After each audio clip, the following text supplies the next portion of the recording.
નમસ્કાર વિદ્યાર્થી મિત્રો, ઘણા સમય પછી છે ને એલઆરડી ટ્રેનિંગ માટેની છે એક અગત્યની નોટિફિકેશન આવી છે. હવે આપણે છે ને એમાં કયા કયા જિલ્લામાં છે સેન્ટરો આપવામાં આવ્યા છે અને તમારા જિલ્લામાં છે એ સેન્ટર છે, કેટલા સેન્ટર છે, કેવી રીતે છે, એ બધી એમાં છે થોડી ઘણી માહિતી આપવામાં આવેલી છે. તો આપણે છે ને આજના વિડીયોમાં એ જ જોઈશું. પરંતુ એ ચર્ચા ચાલુ કરીએ ને એની પહેલાં જો તમે હજુ સુધી ચેનલને સબસ્ક્રાઈબ ન કરી હોય તો જલ્દીથી ચેનલને સબસ્ક્રાઈબ કરી લેજો. આ ચેનલ પર આપણે છે નવી નવી નોટિફિકેશનો, નવી નવી અપડેટો લાવતા રહીશું. તો એમાં તમે પણ તમારો સાથ સહકાર બનાવી રાખો એવી નમ્ર વિનંતી છે. તો જલ્દીથી ચેનલને સબસ્ક્રાઈબ કરી લ્યો. તો ચાલો મિત્રો, વિડીયોની શરૂઆત કરીએ. તો વિદ્યાર્થી મિત્રો, આપણે બધાને જેવી રીતે ખબર છે ને એવી રીતે જ્યારે ડીવી આવવાનું હતું એની પહેલાં દરેક ડીવી સેન્ટર ઉપર કેટલા કર્મચારીઓની જરૂર પડશે, કેટલા અધિકારીઓની જરૂર પડશે, એ બાબતનું આખું એક નોટિફિકેશન આપ્યું હતું. હવે એ નોટિફિકેશન છે ઉમેદવારોના કામનું નહોતું, એટલા માટે એને છે એ જીપીઆરબીની ઓફિશિયલ વેબસાઇટ પર નહોતું મોકલવામાં આવ્યું. પરંતુ બાકી બધા અધિકારીઓ છે એમના માટે છે એ નોટિફિકેશન બહાર પાડવામાં આવ્યું હતું. તો હમણાં છે એ ટ્રેનિંગ બાબતે આપણને ખબર છે એવી રીતે અધ્યક્ષ સાથે છે એ બધા જે પણ કર્મચારીઓ, અધિકારીઓ છે એ લોકોની મિટિંગ થયેલી હતી. હવે એ મિટિંગના ભાગરૂપે છે એ 10 તારીખે એક જે કર્મચારીઓ અને અધિકારીઓ છે એમના માટે નોટિફિકેશન બહાર પાડવામાં આવ્યું છે. હવે એ નોટિફિકેશનમાં શું છે ને એ આપણે જોઈએ. તો એમાં છે ને વિદ્યાર્થી મિત્રો, પહેલા પોઈન્ટમાં તો એ જ વાત કરેલી છે કે એલઆરડીના જે પણ ઉમેદવારો છે એમને 8 મહિનાની છે એ તાલીમ રહેવાની છે. અને એનાથી આગળ વાત કરીએ તો બીજો પોઈન્ટ છે ને એ મહત્વનો છે, જેમાં લખેલું છે કે લોકરક્ષક તાલીમાર્થીઓની પાયાની તાલીમ દરમિયાન આઉટડોર તાલીમ મહત્વનો ભાગ છે, જે માટે આઉટડોર તાલીમ આપનાર ઇન્સ્ટ્રક્ટરની ગુણવત્તા ઉચ્ચ કોટીની હોવી જરૂરી છે.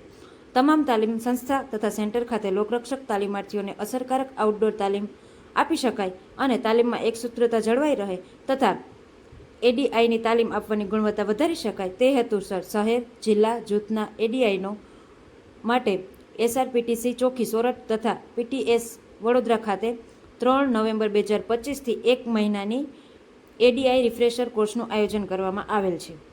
હવે વિદ્યાર્થી મિત્રો, અહીં આપણે વાત કરીએ કે આ બીજા પોઈન્ટમાં એ લોકો કેવા શું માગે છે કે આપણે જે લોકો એલઆરડીના ઉમેદવારો છે, જે લોકો પાસ થવાના છે, એ લોકોને જે પણ છે એ અધિકારીઓ તાલીમ આપવાના છે, એ લોકો માટે છે એ સારી તાલીમ આપી શકે એટલા માટે એ લોકો માટે તાલીમનો છે 1 મહિનાનો કોર્સ છે, જે આ 2 સેન્ટર ઉપર છે એ કરવામાં આવશે. જેમાં એસઆરપીટીસી ચોકી સોરઠ ખાતે તથા પીટીએસ વડોદરા ખાતે છે એ લોકોને 1 મહિના માટે છે એ બોલાવવામાં આવેલા છે. એટલે જેવી રીતે છે એ ડીવી માટે નોટિફિકેશન આવી હતી કે આટલા અધિકારીઓને બોલાવવામાં આવેલા છે અને પછી થોડા સમયમાં છે ડીવીની જાહેરાત થઈ ગઈ હતી કે આ તારીખથી છે ડીવી ચાલુ થઈ જાય છે. એવી જ રીતે વિદ્યાર્થી મિત્રો, ટ્રેનિંગ માટે પણ આપણને લોકોને જે પણ લોકો ટ્રેનિંગ આપવાના છે આ છે ને નોટિફિકેશન એ લોકોની ટ્રેનિંગ માટે છે. એટલે છે હાલ જીપીઆરબીની ઓફિશિયલ વેબસાઇટ પર નથી મોકલેલી. હવે આમાં લખેલું છે કે 3 નવેમ્બર 2025થી છે એ જે પણ અધિકારીઓ છે એ લોકોની તાલીમ શરૂ થવાની છે. 1 મહિનાની તાલીમ છે એટલે તો આપણે માની લઈએ કે 4 ડિસેમ્બર સુધી એ લોકોની તાલીમ ચાલે. હવે 1 મહિનો પૂર્ણ થઈ જાય પછી છે એ કંઈ પણ છે એ આડાવડું થાય કે બીજું બધી છે એ સેટિંગ થઈ જાય પછી કદાચ એવું બની શકે કે જાન્યુઆરી છે એ 2026થી છે એલઆરડીના ઉમેદવારોની તાલીમ ચાલુ થઈ જશે. એટલે વિદ્યાર્થી મિત્રો, આ છે એ જે લોકોએ રિફ્રેશર કોર્સનું આયોજન કર્યું છે એ લોકોએ જે પણ અધિકારીઓ છે ને એ લોકોને તાલીમ આપવાની વાત કરેલી છે. તો વિદ્યાર્થી મિત્રો, એનાથી આગળના જે પણ પોઈન્ટ છે ને એમાં અધિકારીઓને છે આટલા કે આટલા વાગે આ કે આ તારીખે છે ત્યાં હાજર રહેવાનું થશે એવું લખેલું છે. તથા પત્રક 1 અને પત્રક 2માં છે એ સીટ ફાળવવામાં આવી છે.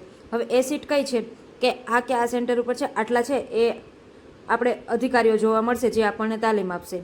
એ સીટ પણ આપણે હમણાં જોઈએ. તો બાકી છે આ માહિતી એના વિશે જ છે કે જે લોકો આપણને તાલીમ આપવાના છે ને એ લોકો છે એ સરખી આપણને તાલીમ આપે એટલા માટે એ લોકોને તૈયાર કરવા માટે 1 મહિનાનો છે એ લોકોને કોર્સ રજૂ કરવામાં આવ્યો છે. હવે છે ને વિદ્યાર્થી મિત્રો, આપણે જોઈએ કે કયા છે એ તાલીમ સેન્ટર ઉપર કયા જિલ્લામાં છે એ કેટલા છે આવા અધિકારીઓને રાખવામાં આવશે. એના પરથી આપણને એ ખ્યાલ આવી જશે કે કયા કયા જિલ્લામાં છે એ આપણે છે ટ્રેનિંગના સેન્ટર આપવામાં આવેલા છે. તો વિદ્યાર્થી મિત્રો, જો એમાં વાત કરીએ કે અમદાવાદ શહેરમાં છે જ્યાં પણ તાલીમ સેન્ટર આપવામાં આવેલું છે ત્યાં છે એ 12 છે અધિકારીઓ રાખવામાં આવશે. અને એ લોકોને છે એ કઈ તાલીમ સંસ્થા પર જવાનું છે તો એસઆરપીટીસી ચોકી સોરઠ ખાતે એ લોકોને તાલીમ આપવામાં આવશે. હવે એ લોકોને ક્યાં તાલીમ આપવામાં આવે છે એની જોડે આપણે કંઈ મતલબ નથી, પરંતુ આપણે તો એ જોવાનું રહ્યું કે અમદાવાદ શહેરમાં છે એ 12 સીટો ફાળવેલી છે. એટલે કે ત્યાં છે એ 12 અધિકારીઓ હોય છે જે બાકીના ઉમેદવારોને તાલીમ આપશે.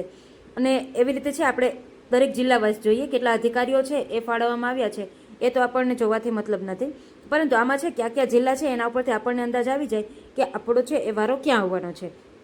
તો એમાં વાત કરીએ તો અમદાવાદ શહેર, રાજકોટ શહેર, અમદાવાદ ગ્રામ્ય, ગાંધીનગર, સાબરકાંઠા, મહેસાણા, અરવલ્લી, ભાવનગર, અમરેલી, બોટાદ, જુનાગઢ, પોરબંદર, ગીર સોમનાથ, રાજકોટ ગ્રામ્ય, જામનગર, સુરેન્દ્રનગર, દેવભૂમિ દ્વારકા, મોરબી, પશ્ચિમ કચ્છ ભુજ, પૂર્વ કચ્છ ગાંધીધામ, બનાસકાંઠા પાટણ, એનાથી આગળ અમદાવાદ, જૂથ 2 અમદાવાદ, જૂથ 3 મડાણા, જૂથ 4 પાવડી, જૂથ 5 ગોધરા, જૂથ 6 મુડેટી, જૂથ 7 નડિયાદ, જૂથ 8 ગોંડલ, જૂથ 12 મગોડી, જૂથ 13 રાજકોટ, જૂથ 16 ભચાઉ, જૂથ 17 જામનગર, જૂથ 20 વિરમગામ અને જૂથ 21 બાલાની વાવ.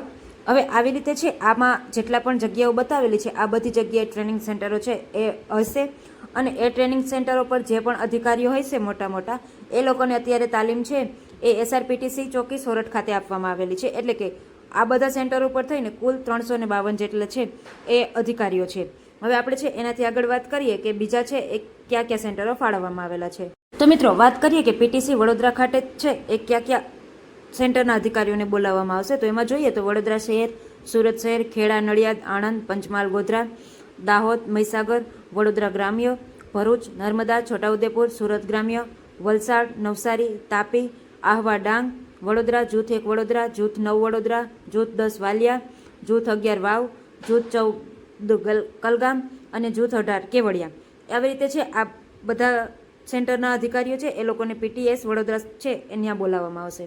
એટલે વિદ્યાર્થી મિત્રો આમાં છે આપણે જોઈ શકીએ છીએ કે જે મોટા મોટા જિલ્લાઓ છે જ્યાંથી વધારે ઉમેદવારો આવવાની શક્યતાઓ છે એવા બધા જિલ્લાઓમાં છે એ 2-2, 3-3 સેન્ટર પણ ફાળવવામાં આવેલા છે અને બાકી જે નાના જિલ્લાઓ છે એમાં 1-1 સેન્ટર પણ ફાળવવામાં આવેલું છે.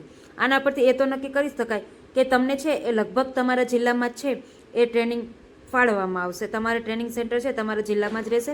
તમારા જિલ્લાનું જે પોલીસ હેડક્વાર્ટર હશે ત્યાં તમને છે એ ટ્રેનિંગ હશે અને જો તમારા જિલ્લામાં છે એ કદાચ સંખ્યા વધારે છે તો તમને આસપાસના જિલ્લામાં મોકલી શકે છે, પરંતુ બહુ છે એ દૂર નહીં મોકલે. હવે વિદ્યાર્થી મિત્રો એક મહત્વની વાત એ કરી લઈએ કે આ છે ને એ માત્ર અને માત્ર LRDના માટે છે. એટલે PSIના જે પણ ઉમેદવારો હોય છે એ લોકોને છે એ કદાચ જુનાગઢ મોકલી શકે અથવા તો અમદાવાદ કે ગાંધીનગરમાં મોકલી શકે. બાકી LRDના ઉમેદવારો તમે આમાં જોઈ લેજો તમારો જિલ્લો કયો છે અને તમારા જિલ્લામાં છે એ સેન્ટર આપવામાં આવેલું છે કે પછી તમારા આસપાસના જિલ્લામાં આપવામાં આવેલું છે. મોટે ભાગે તો છે બધા જિલ્લાઓમાં છે જ. એટલે તમારે ચિંતા કરવાની જરૂર નથી. તમારા ટ્રેનિંગ માટે છે કાં તો તમારો જિલ્લો મળશે અથવા તો તમારા આસપાસનો જિલ્લો મળશે. તો વિદ્યાર્થી મિત્રો આ હતી છે ને ટ્રેનિંગને લઈને સંપૂર્ણ ચર્ચાઓ કે તમારે ટ્રેનિંગ છે એ કદાચ જાન્યુઆરીમાં ચાલુ થઈ જશે અને આપણે વાત કરીએ તો ટ્રેનિંગ માટે છે એ જેવી રીતે DV માટે છે આવી અધિકારીઓ માટે નોટિફિકેશન આપેલી હતી એવી જ રીતે આ ટ્રેનિંગ માટેની નોટિફિકેશન છે.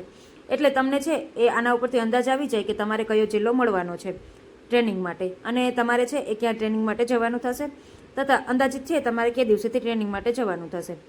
તો વિદ્યાર્થી મિત્રો આ ટ્રેનિંગને છે લઈને સંપૂર્ણ ચર્ચાઓ હતી. જો તમને માહિતી સારી લાગી હોય તો વિડીયોને લાઈક શેર કરી દેજો અને ચેનલને હજુ સુધી સબસ્ક્રાઇબ ન કરી હોય તો જલ્દીથી ચેનલને સબસ્ક્રાઇબ કરી લેજો.